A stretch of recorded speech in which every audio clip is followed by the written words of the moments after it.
की लिमिटेशंस होती हैं जिसको वो प्रिवेंट करके वो अटैक करते हैं। अगली बात मैं करूंगा, देखिए अभी जो इंडिया डिफेंस हमने पिछले 10 सालों में जो इंडिया ने 2.9 बिलियन डॉलर का डिफेंस इक्विपमेंट लिया है, किससे? इजराइल से। मैं फिर कहता हूं पिछले 10 सालों में 2015 से लेकर 2025 तक इंडिया ने 2.9 यानी तकरीबन 3 बिलियन डॉलर का जो है वो तकरीबन 3 बिलियन डॉलर की जो है वो ट्रेड की है, या 3 बिलियन डॉलर का डिफेंस इक्विपमेंट लिया है इसराइल से, जिसमें ड्रोन्स हैं, सर्विलेंस सिस्टम्स हैं, जिसमें और भी बहुत सारी मामलात है, लाइक मैपिंग करना इलाके की, फिर सर्विलेंस करना, फिर इसके अलावा लॉइटरिंग म्यूनिशंस ड्रोन्स हो गए, फिर मिसाइल्स हो गए। तो ये इंडिया बना रहा है किसकी मदद से? इसराइल की मदद से। और हरमन जो हेरन ड्रोन्स हैं जो इंडियन मेड भी हैं, वो भी कहा जा रहा है कि वो इसराइली मदद से हेरन ड्रोन्स बनाए गए हैं। अब क्या बात है, देखिए अब बात यह मैं आप लोगों को बताऊंगा कि ये जो हार्पी ड्रोन्स हैं जो इसराइल ने दिए हैं इंडिया को, या इंडिया इसराइल ने मिलकर बनाए हैं, ये कितने ज्यादा इफेक्टिव हैं। आप लोग क्वेश्चंस करते रहे, मैं आप लोगों के सवालात के जवाब भी देता हूं। देखिए जो हार्पी ड्रोन्स है ना, ये बेसिकली एक लॉइटरिंग म्यूनिशंस ड्रोन है। अब मैंने आपको बताया लॉइटरिंग म्यूनिशन ड्रोन क्या होता है।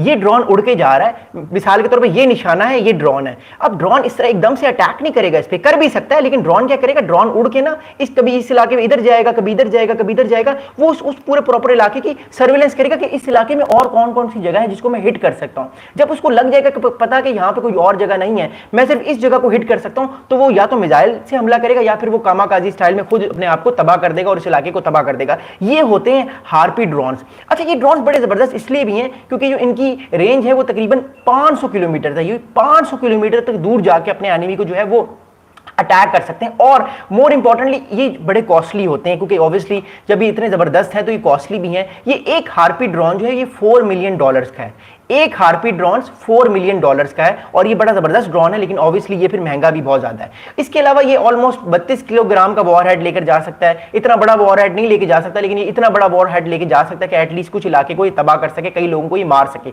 और बहुत इंपॉर्टेंट थिंग ये है कि इसकी एक और बड़ी अच्छी चीज है, जो हार्पी ड्रोन है ये 9 घंटे तक उड़ सकता है। आप सोचें एक ड्रोन 9 घंटे तक उड़ सकता है, इसका मतलब वो पूरे इलाके को सर्विलेंस भी कर सकता है, बासानी फुटेजेस भी भेज सकता है पीछे, और साथ में जो है वो कम्युनिकेशन भी कर सकता है, और जो उसको इंस्ट्रक्शंस दी जा रही होती वो भी कर सकता है। आपको मैं एक बड़ी इंपॉर्टेंट बात बताऊं, आपने देखे होंगे स्पाइडर वेब जो ऑपरेशन किया कुछ दिनों पहले यूक्रेन ने जो है वो रशिया के अगेंस्ट, तो आपने वीडियोस देखी होंगी कि वो पहले वीडियोस बना रहे हैं उस इलाके की, फिर वो अटैक कर रहे हैं उन फाइटर जेट्स पे। तो वो लॉइटरिंग म्यूनिशंस थे या वो कामाकाजी ड्रोन्स थे, तो वो दोनों की तरह का काम करते हैं। ये बड़े जबरदस्त ड्रोन्स होते हैं। पाकिस्तान भी जो है इनको लेने की कोशिश कर रहा है और अपनी जो डेवलपमेंट है, अपनी इन्हांसमेंट है, उसको बढ़ाने की कोशिश कर रहा है।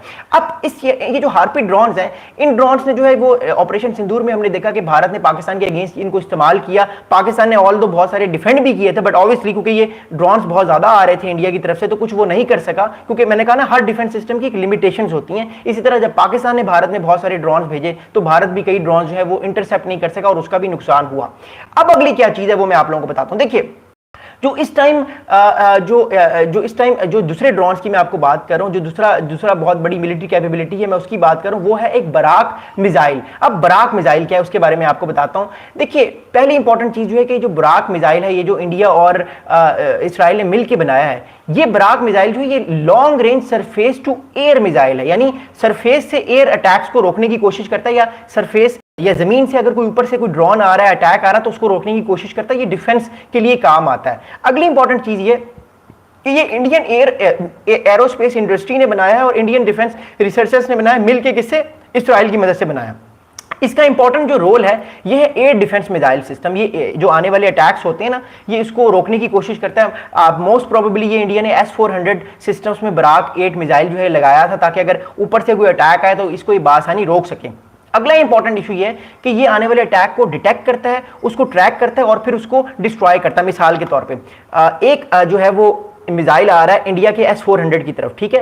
अब इधर से जो है वो सबसे पहले बराक 8 मिसाइल निकलेगा, और पहले तो वो डिटेक्ट करेगा कि ये मिसाइल किस तरफ है, इसको एक दफा वो डिटेक्ट करेगा, फिर ट्रैक करेगा ये कहां से आ रहा है, और फिर उसको तबाह कर देगा। तो ये बड़ा कैपेबल जो है मिसाइल है, और ये इसराइल ने इस टाइम इंडिया को दिया हुआ है, जो कि इंडिया ने गालिबन आई थिंक S-400 के अंदर यूज किया।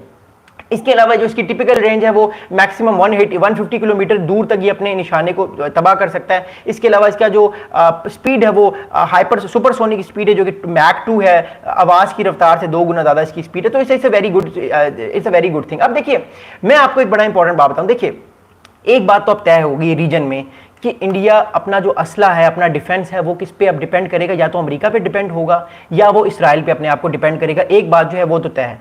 अगली इंपॉर्टेंट चीज ये है कि हमें एक रीजन के अंदर एक इंडिया की पॉलिसी शिफ्ट होती हुई नजर आ रही है। देखिए, इंडिया पिछले 70 ईयर से, जवाहरलाल नेहरू से लेकर जो मनमोहन सिंह साहब की आखिरी हुकूमत थी 2014 तक, तकरीबन 60-70 साल इंडिया की पॉलिसी थी कि वो टू स्टेट सोल्यूशन पे फोकस करता है। वो कहता है कि टू स्टेट सोल्यूशन होनी चाहिए। बट मसला क्या आ रहा है? मसला ये आ रहा है my brothers and my sister's, मेरे प्यारे दोस्तों, मसला ये आ रहा है कि इंडिया की स्ट्रेटेजिक पार्टनरशिप बन चुकी है इसराइल के साथ। इंडिया अब इसराइल से हथियार ले रहा है। ऐसा नहीं कि इंडिया पहले इसराइल से हथियार नहीं ले रहा था, लेकिन इंडिया की अब पार्टनरशिप और ज़्यादा जो है वो बढ़ गई है। किसके साथ? इसराइल के साथ। अब मसला ये कि हमने ये ऑब्जर्व किया है कि इंडिया का स्टांस गजा को लेके, पैलेस्टीन को लेके अब थोड़ा मध्यम पड़ गया है और इंडिया खुल के कंडेम नहीं करता, खासतौर पर जो है वो इसराइल को, जो इसराइल जेनोसाइड कर रहा है गजा के अंदर।